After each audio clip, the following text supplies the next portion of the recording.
News. Okay, and now it's time for our weekend recap. Magnificent Seven show brought to us by Frank Warren in Queensbury. Nathan Heaney winning a close points decision. Liam Davies racking up a highlight reel knockout. I think it's Joe Joyce's ring return that left us with the most to think about and reflect upon. Joe Joyce, off those two back-to-back losses to Zile Chang, Knockout losses. sprang back into action yesterday opposite the ring, Cash Ali.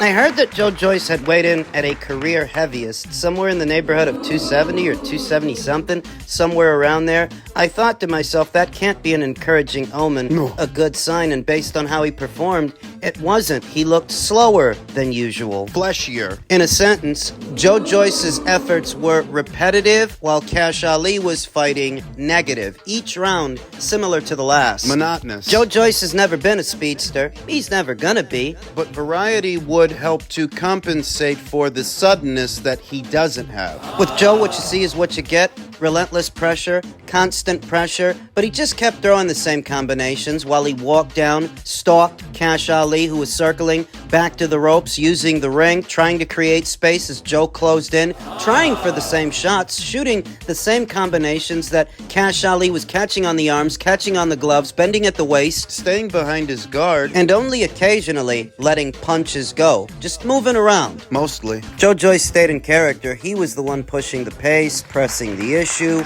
forcing the action. Joe Joyce, he did stay in character, but as stated, it was a monotonous affair where he's just trying for the same punches. Cash Ali knows they're coming, so he knows to stay behind his guard. Some shots are getting in, some aren't. Seemed like Joe Joyce was making a conscious effort to go to Cash Ali's body. Straight shots down the middle to the midsection, shots around the guard, under the elbow. Joe did throw a lot of body shots. This is a bit repetitive and predictable with the head punches, with the head shots, a lot of which landed on Cash Ali's arms and gloves. He could have done with an uppercut, a well-placed uppercut to split that guard, because tucked behind that guard, the head punches weren't really getting in. Cash Ali slightly bending at the waist. If you put an uppercut in there, that could split the guard and do a lot of damage very quickly. Yeah. Make it a short night. Yeah. Joe's throwing punches, doing his best to accumulate damage, chipping away at Cash Ali, grinding him down. Got hit with about 8 or 9 clean right hands in the process. Cash Ali, he didn't let his hands go much, but when he did, he tried for the overhand right, the looping right, and it found a home. By my count, he bounced that right hand off of Joe Joyce's head at least 8 or 9 times. By my count, at least 8 or 9 got in.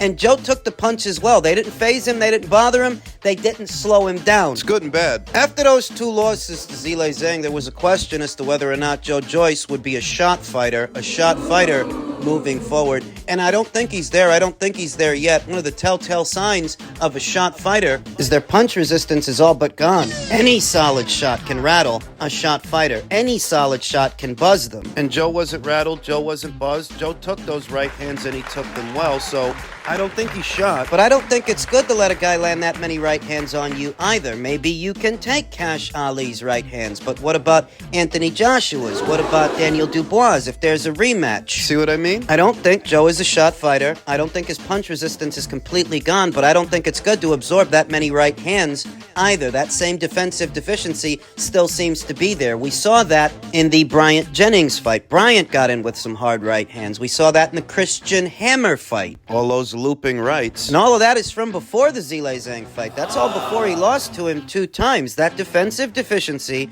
is still there. That Joe Joyce is a sucker for a right hand, a looping right hand. Still got that problem. It's good and bad. I think there's still good fights to make for Joe Joyce out there, and I think there's still money to make, especially now that Saudi's opened up. Matchroom versus Queensbury is a thing. As a result, Frank Warren and Eddie Hearn, they're going to do the Matchroom versus Queensbury show in Saudi on the undercard of Bivol versus Better Beef, but they're planning on doing another one on UK soil. So Joe could be a participant. Still opportunities out there. But he's got to do better. He's got to look better. I know he's up there in age. And he's never going to be a speedster. He never was. He's not going to be now, but... It's not like there are that many speedsters at heavyweight to begin with. And Joe can make up for the speed that he doesn't have with variety. What he's throwing, when he's throwing it, and where. Stated, his combinations seemed monotonous. He was just trying for the same punches over and over again, where a well-placed uppercut might have ended the night early. Eventually he wore down Cash Ali. Eventually he got him out of there. This was a labored performance. You see how much Anthony Joshua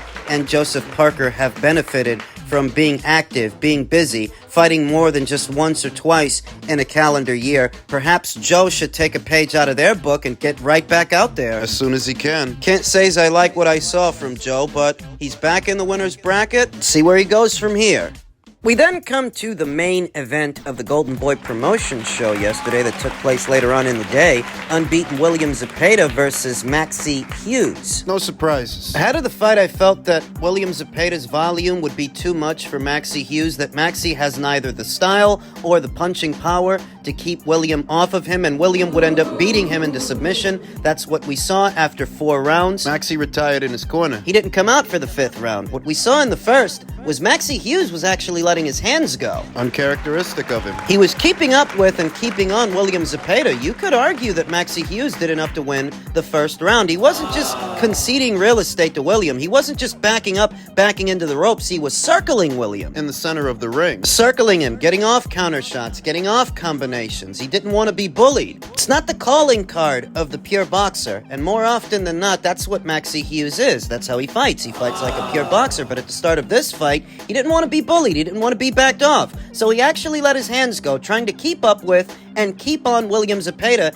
in the center of the ring. And he had a good first round. But you already started to see it in the second. That he's not going to be able to keep this up. That what happened to Maxie Hughes after the first round is the same thing that happened to Zelfa Barrett in the Rakimov fight, for the same reason, that when a pure boxer breaks character and he tries to keep up with a pressure fighter, get overwhelmed. It's what happened to Zelfa Barrett in the Rakimov fight. It's what happened to Arislandi Lara years ago in the Jarrett Hurd fight. What is a pure boxer's kryptonite is a fighter that forces them to fight and forces them to fight at their pace. Williams' work rate is phenomenal. So you're either going to match his output to try to keep him off of you, or you're going to concede real estate, move away, and end up getting outworked. But it all means the same thing. More often than not, if you put a pure boxer in there with a pressure fighter, it usually favors the pressure fighter. Usually. Why? Pure boxers don't often throw all that many punches. If you force them to and you force them to work, they gas out that much quicker. The pace gets to them. Because they're not fighting at the same pace that they normally do. They're being forced to fight at the other guy's pace. In tandem with what punches are getting in. And what damage is being accumulated. In some instances, the pace alone is enough to wear out that pure boxer. Think Rashidi Ellis versus Roman Villa. Marcus Brown versus Artur Beterbiev. Pure boxer likes to fight on the balls of their feet, on their toes, moving around. They're not sitting on their shots, and they don't throw that many shots. So when that pressure guy starts crowding them, throwing punches and bunches, they force them to break character. And in breaking character, they gas out that much quicker because they're not fighting at the same pace they normally do. The work rate of William Zepeda really is a sight to behold, because this guy throws punches and bunches. The fucking lungs on this guy. You're gonna need certain ingredients to beat him, and if your whole game is creating space and punch picking, you better have power. That if you're gonna be economic, you're not actually gonna try to match his output. You better have power. That's the Sugarfoot approach. Creating space and sharpshooting from a safe distance. If you're gonna do that, and you're gonna do that effectively, you better have enough power to get this guy's respect. If you're not gonna do that and you're gonna engage him, you're gonna fight fire with fire, you better be durable, you better be able to take a punch, and you better have the lungs. You're gonna need him to keep up with this guy. No surprises yesterday, no surprises in Zepeda versus Hughes. As stated, I felt that Maxie, God bless him, he doesn't have the punching power to get Williams' respect, to keep him out, and he doesn't have the style or the durability for this assignment. He's already starting to wear out after round 1. Round 2, he starts slowing down. Round 3, he's taking punishment. He's not fighting back. Round 4... It's a wonder he even made it out of round 4. Maxie Hughes admitted he really felt the body shots in round 3, sensed after the 4th, even before he got to his corner, that his team would stop the fight. Admittedly unsure of his next move, other than rest, but plans to continue to compete at contender level of a loaded lightweight division. It's good. Somewhat of a statement for William Zepeda that he was able to wear out Maxie Hughes in just 4 rounds. He didn't even make it to the midway point where Maxie Hughes went the distance and arguably beat a former champion in George Kambosos. It's good, bit of a statement, but let's not get ahead of ourselves. We knew going in, at least I did. Maxie ain't got the style for this assignment. In a very general sense, the level at which he competes with that base style, he's not this division's best pure boxer. He's a pure boxer, but he ain't got all the bells and whistles. Veteran boxing scribe Dan Raphael tweeted, Hughes' corner stopped it after round 4, Zepeda with an absolute destruction in a TKO win.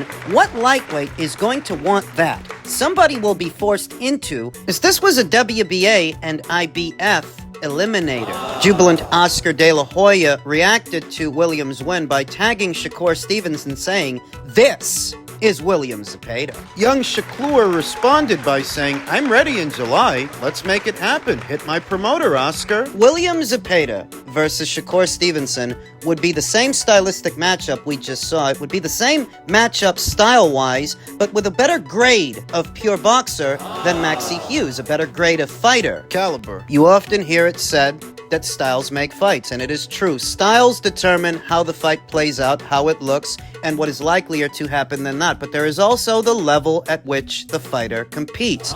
At what level does he compete with that base style? A level, B level, C level? You need me to tell you that Maxie Hughes is not the same level of pure boxer as Shakur Stevenson? You need me to tell you that? Well, you shouldn't. Stylistically, William may have the right style for the job, but does he have all the bells and whistles? And you could ask that same question about Shakur. You could. I think he's a better grade of pure boxer than Maxie Hughes. What does that really mean, though? He's better with that base style. Better overall. That means he's got better footwork, better feet, better movement. He's faster. Sharper. His conditioning is better than a Maxie Hughes. That's why he's had more success with that base style than a Maxie Hughes. That's why Shakur, in spite of being a pure boxer like Maxie, he's a 3-division champion. He is a better grade of pure boxer than a Maxie Hughes. Competes at a higher level with that base style than a Maxie Hughes. You often hear it said there are levels. This is what they mean. So against a higher level of pure boxer, can William Zepeda stay in character? Can he wear out Shakur Stevenson like he just wore out Maxie Hughes? Wouldn't mind finding out. But if only it were that simple, if only it were that easy. William is with Golden Boy, and Shakur is with Top Rank, so who's crossing a street? Somebody has to. William and Shakur are in very different places in their careers. Yeah, Shakur Stevenson's been a champion at 3 weights, whereas William Zepeda has yet to win a world title. He's lining himself up for one, and he's very close to fighting for one, but you can't say that William is here and now where Shakur has been. He's not. Not yet. The silver lining, I think, is that Oscar and Bob have a decent working relationship that maybe this could materialize down the line, but I don't think it's next. I don't think it happens over the summer months. Not yet. It's an interesting stylistic clash, and I don't think it's a foregone conclusion that either guy beats either guy. William still has some unanswered questions. He's got the right style for the job. But he still has some unanswered questions, and Shakur, while he's further along and he's more experienced in some ways, and he's been a champion before, he didn't look good in his last fight. William's style doesn't do Shakur's style any favors. So as stated, it's not a foregone conclusion that either guy wins. It's too soon to tell. The silver lining Is that the next wave of lightweights, the next wave of unbeaten up-and-comers is here. Fighters like William Zepeda, Raymond Muratalla, Floyd Schofield. the landscape is changing. It needs to, because you get tired of talking about the same old fights with the same old fighters that still aren't happening. Shakur Stevenson would like to fight Gervonta Davis. He would like to fight Devin Haney. But how many times has that been talked about? It's been talked about to death. He'd like to fight Vasyl Lomachenko, and maybe he will, but not next. He'd like to fight Emmanuel Navarrete, but not next. It's not next. Emmanuel's going to be fighting Denis Beranchyk for the vacant WBO title. Vasyl Lomachenko's going to be fighting George Kambosos for the vacant IBF. After that, they might fight each other. Might unify with each other. So for Shakur, you see what the problem is, that there's a whole lot that isn't happening and that isn't going on. It's in that situation that A change in landscape. It's good. It's needed to keep the division fresh and the subject matter fresh. A different pool of names, different potential fights. Instead of just talking about the same old fights that aren't happening, this one might. Maybe not next, but down the line. You said Williams got unanswered questions. What are they? He hasn't been chin-checked yet. To date, I haven't seen William Zepeda in there with a sizable puncher of any kind, whether you're talking about Joe Diaz Or Mercito Hesta. Maxi Hughes. These are not punchers. These are not the kind of guys you say they may be heavy-handed enough to get Williams' respect. So we don't actually know how he'll react to a guy who's got power. Does he have a chin? We know he's got a great set of lungs, but can he take a punch from a puncher? Does he have the kind of movement and defense to offset that puncher's power? We need to know. We need to know how William will react to a heavy-handed puncher. We more or less have an idea how Shakur will react. We saw it in the Nicotila fight. We saw it again in the Edwin De Los Santos fight. How did he react? Shakur is normally an economic fighter. He doesn't throw all that many punches. Characteristically, he doesn't, but he throws even less when he's in there with a puncher, with a guy who can crack. Why? He throws less and moves more when he's in there with a puncher because he doesn't want to get countered. He wants to limit the countering opportunities for that puncher, so he pot shots, moving while he does it, throwing singles. Which doesn't really make for the most entertaining fight, but it works for him. He can secure the W doing that, but could he secure the W against the William Zepeda? Who is a more prolific puncher than a Nicotila, more prolific than an Edwin De Los Santos? I like William Zepeda's body attack. I like that he regularly goes there, and if he's opposite the ring a moving target, that can pose a serious issue. For a moving target like Shakur Stevenson, who likes to use the ring, create space, move around, if the guy's going to your body, That'll slow you down. Shakur's not exactly a power guy. He's not exactly a power puncher. Because he's on his toes moving around and he's not sitting on his shots, there's not that much on them. So can he keep William Zepeda out? Pot shotting? It's no secret that William Zepeda throws more punches per round than Shakur. For every one punch Shakur throws, William's going to throw about 3 or 4. Yeah, Shakur's faster, but Williams busier. Faster on his feet, with faster hands, but he doesn't have Williams' work rate. He doesn't have Williams' engine. So it's a very, very interesting fight. And as stated, usually, if you put a pressure fighter in there with a pure boxer, usually, though not always, but usually, the pressure fighter wins. Is William Zepeda Shakur Stevenson's kryptonite? Is that what would happen? I think a lot of people would like to find out. I think a lot of people would like to see the stylistic clash. It makes for a more entertaining fight than the De Los Santos fight, because if nothing else, you know William's gonna throw. And if all Shakur does is stay on his bike, he's gonna lose a decision. He'll get outworked. It's gonna take more than landing just 1 or 2 punches at a time, 2, 3 punches in a round to beat this guy. So I would like to see this down the line.